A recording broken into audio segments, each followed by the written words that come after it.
Magandang hapon po sa inyong lahat.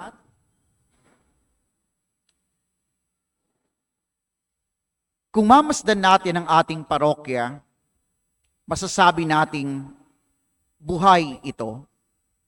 Buhay ito sapagkat makikita natin yung presensya ng iba't ibang ministeryo. Nandiyan yung extraordinary ministers of Holy Communion, lectors and commentators, choirs, mga kabataan, yung youth ministry natin, yung altar servers, yung SOCOM, Ministry of Greeters and Collectors, different religious organizations, parishioners na laging nagsisimba tuwing araw ng linggo na palagi nating nakikita ang kanilang mga mukha, at marami pang iba. Ngunit sa kabila ng lahat ng ito, ang realidad o presensya ng mga marites at tolits ay hindi lamang matatagpuan sa lansangan. Hindi lamang ito totoo sa social media, sa mga feeds na ating nakikita, nababasa, napapanood. Totoo rin ito sa loob ng simbahan. Minsan pa nga, nakakalungkot, sabi kasi minsan, yung simbahan daw, minsan yung parokya, nagiging breeding ground ng chismis. Totoo ba yun? Siguro may katotohanan, ano? Sino ba yung mga marites? Sino ba yung mga tolits? Ito po yung mga taong nagkakalat ng kung ano mang narinig nila o nasagap nila sa palibot. Okay lang sana kung totoo, kung informative. Pero ang problema, dahil nga hindi verify kung totoo ba o tama ba talaga, nagiging source ito ng tinatawag nating disinformation. Maling impormasyon, no? Yun ang nangyayari. Kaya madalas, kung sa madaling sabi, ang tawag dito puro mga chismis lamang talaga o haka-haka lamang. Bakit ko po ba ito binabanggit sa inyo ngayon? Sa Ebanghelyo, mapapansin natin, no? There are different stories of journey, iba't ibang kwento ng paglalakbay. At ang paglalakbay sa banal na kasulatan does not only mean literal na transfer o paglipat from one place to another. Ngunit ang paglalakbay ay merong gustong ituro. Merong gustong ipaunawa o ipahiwatig sa atin. Katulad na lamang sa mabuting balitang ating nabasa at napakinggan ngayon. Si Jesus at ang mga alagad ay naglalakbay. At sa puntong ito, nasaan sila? Nasa lugar sila na tinatawag Caesarea Philippos. At ano po ba itong Caesarea Philippos? Anong lugar, anong klaseng lugar ito? Ang Caesarea Philippos po ay isang lugar, isang lungsod na busy. Sa madaling sabi, pagka sinabi nating busy, maingay. Para lang din palibot natin ang daming ingay. No? Sa Caesarea Philippos, karamihan sa mga tao dito ay mga pagano. Ibig sabihin, merong iba't ibang Diyos-Diyosan na pinaniniwalaan o sinasamba. No, maingay, merong iba't ibang Diyos na sinasamba para lang din palibot natin.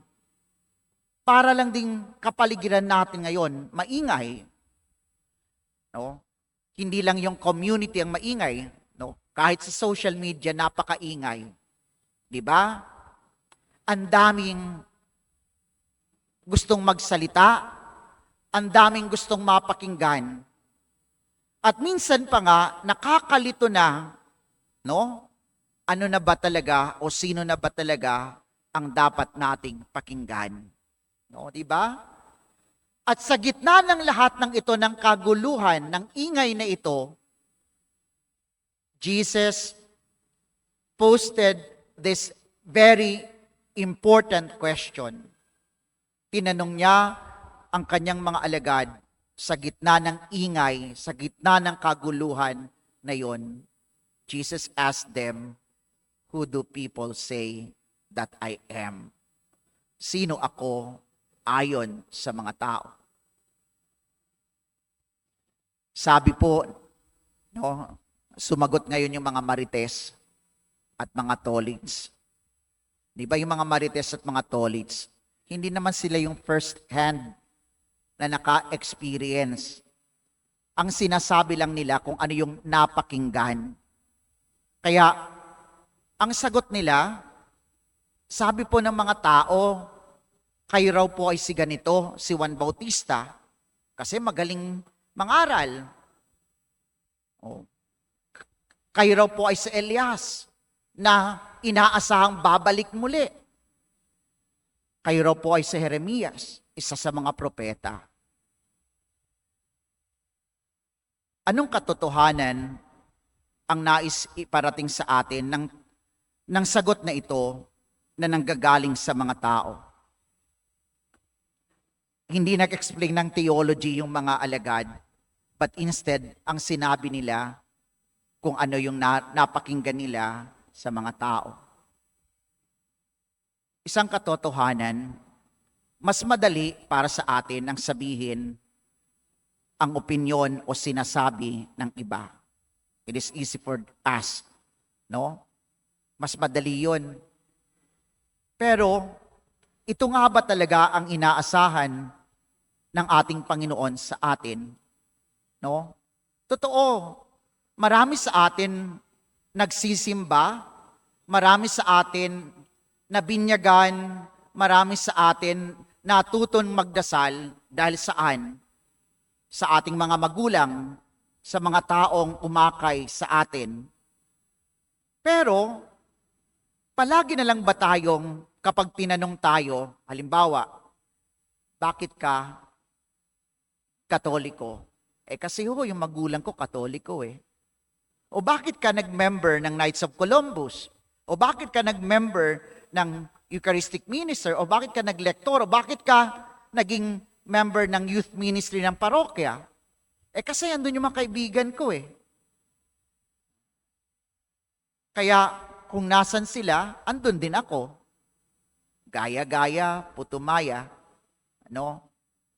Pero ito ba ang hinihingi lang sa atin ng ating Panginoon? Hindi ho. Kanya nga ho, kung papansin ninyo, nagpatuloy sa pagtatanong ang ating Panginoong Hesus. Yan ang sinasabi ng mga tao. Pero ngayon, ano naman ako o sino naman ako para sa inyo? The same question is being asked by Jesus sa atin ngayon, no? Para sa atin, sino nga ba si Jesus? Ano na nga ba ang ating pagkakakilala kay Jesus? No? Sasabihin din ba natin, sabi po ni ganito, kayo raw po'y ganito, pero wala kang personal na conviction who Jesus is. Oh, hindi yan ang inaasahan ni Jesus sa atin. Ang hamon ni Jesus sa atin is to enter into a personal relationship with Him. Na magkaroon tayo ng personal na relasyon at ugnayan sa Kanya. Hindi lamang base sa kung anong sinasabi ng iba. Magkaroon tayo ng personal na ugnayan kay Jesus. Naalala ko habang nagninilay ako, di ba? Nung yung mga estudyante dito, sa bagay, halos lahat naman sa atin, lahat dating mga estudyante, mag-aaral, no? Isa sa mga exams na binibigay sa atin to gauge para malaman kung meron talaga tayong natututunan sa leksyon sa klase, ay yung po bang hindi lamang yung enumeration type ang exam. Kasi yung enumeration, kapag magaling kang mag-memorize, no? Maraming estudyante magaling sa ganun eh. No, magaling mag-memorize. Kaya pagka sinabing enumerate, 1 to, perfect. Ano? Pero pagka sinabi ng, in your own words, explain the following, hindi na alam kung paano i-explain. Why? No?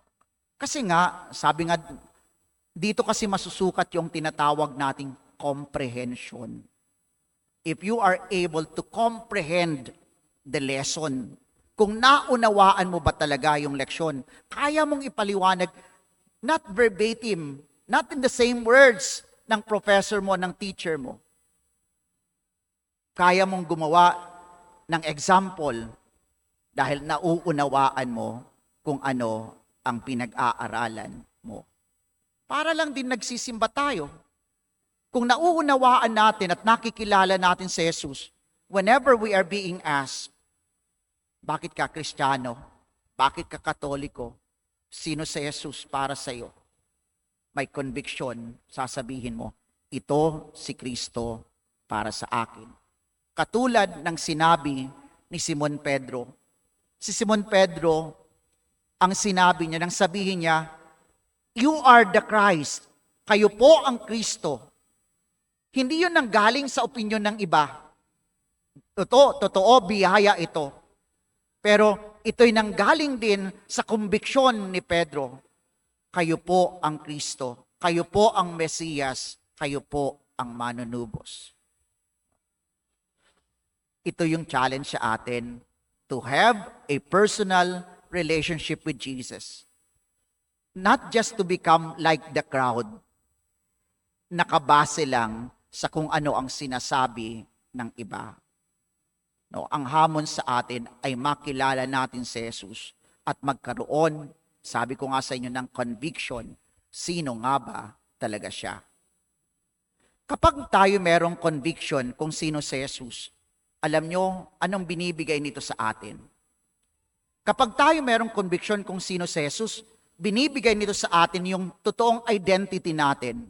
Kapag kilala natin si Jesus, binibigyan tayo ng totoong identity.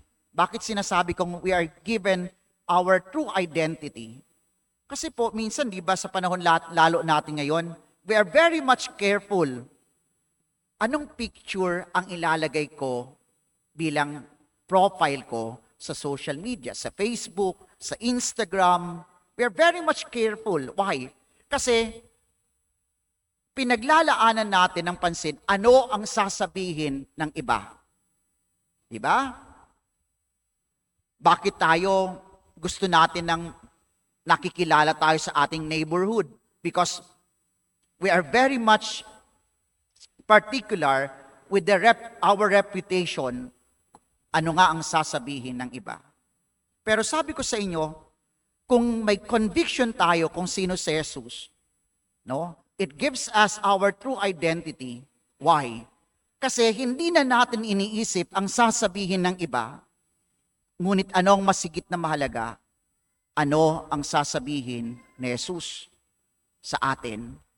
Sino tayo para sa Diyos? Not because of kung anong sinasabi ng iba. Tingnan nyo, yung identity natin, our true identity comes from God. Our true identity comes from Jesus. Sinabi ni Jesus kay Simon Pedro, Simon, son of John, you are rock, you are Peter, and upon this rock I will build my church. Ano pa? Kapag merong tayong conviction in the setting of sa parish setting, kapag meron tayong conviction, no, maaalis nito yung inggitan. No, maaalis nito yung salitang competition, nagpapaliksahan, different ministries. No? Maaalis din ito yung kapapasok mo pa lang sa loob ng simbahan, ano nang pinapansin mo kaagad? No? Pinagchichismisan nyo na yung ibang tao sa loob ng simbahan. No? Titingnan nyo, anong suot? Ay, bago ang damit niya. Bago nga, di naman bagay. No? Di ba? O, merong kumanta sa choir, nagsolo. Solo-solo pa, di naman magandang boses. Oh, di ba? Ang palaging hanap natin yung kapintasan. Ang palaging hanap natin yung kahinaan. Pero kung malinaw sa atin kung sino si Jesus, hindi tayo makikipag-compete, hindi tayo magiging judgmental, kasi isa lang naman ang hari na pinaglilingkuran natin. Walang iba kundi si Jesus. No? Kung malinaw sa atin kung sino si Jesus, no, hindi ho tayo magiging gaya-gaya. Hindi ho tayo sasabay sa agos lang. Totoo, nakakatulong yung barkadahan. Masaya na magkakasama tayong naglilingkod. Pero yun nga, kung gaya-gaya ka lang, no, paano kung wala na yung kabarkada mo, alis ka na rin? Sabi ko nga sa inyo, sana, bakit tayo pumasok dito, bakit tayo naglilingkod? Kasi I have encountered Jesus. Kasi I have experienced the love of Jesus.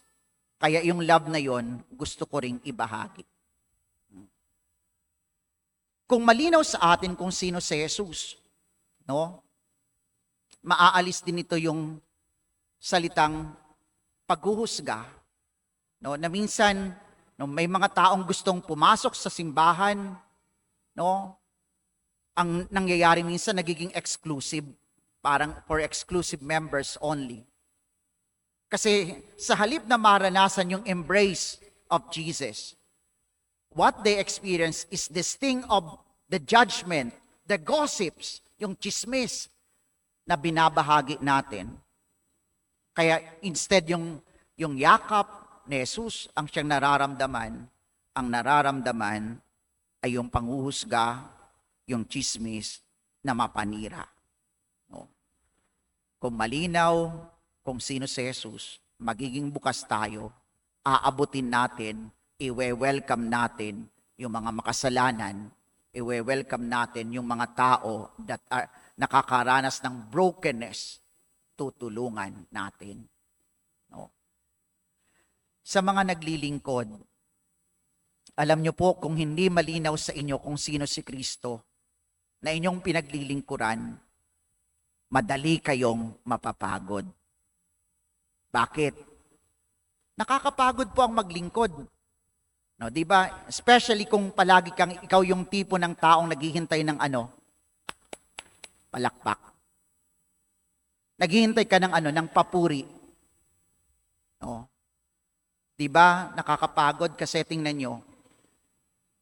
Naglilingkod ka, yung mga tao hindi naman palaging madali naman makalimot No? Often, 'di ba? Gumawa ka ng mabuti, nakagawa ka ng isang kapalpakan, limot na yung mga kabutihan na ginawa mo. People easily forget, no? Ang daling makalimot. Ano pa? Sometimes, naghihintay ka ng pasalamat, pero hindi ka napasalamatan, hindi ka man lang pinasalamatan ng kura paroko, effort na effort ka na, o hindi ka napansin ni Father Encho, hindi nabanggit yung pangalan mo, no? Nagtampo ka, napagod ka. No? Di ba?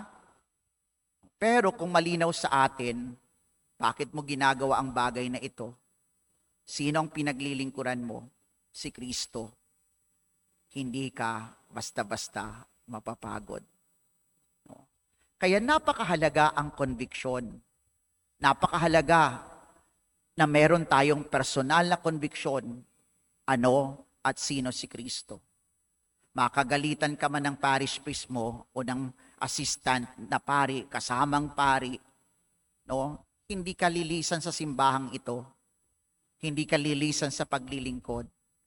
Kasi ang pinaglilingkuran mo ay walang iba kundi si Kristo. No? Kapag lumisan ka, it only shows hindi mo nga talaga kilala ang pinaglilingkuran mo. Hindi mo nga talaga kilala kung sino si Kristo. Sana katulad ni Simon Pedro, masabi natin, you are the Christ. Sana mabago natin yung kultura ng pagiging marites at mga tolits. Sana maging katulad tayo ni Simon Pedro. Magsitayo po ang lahat.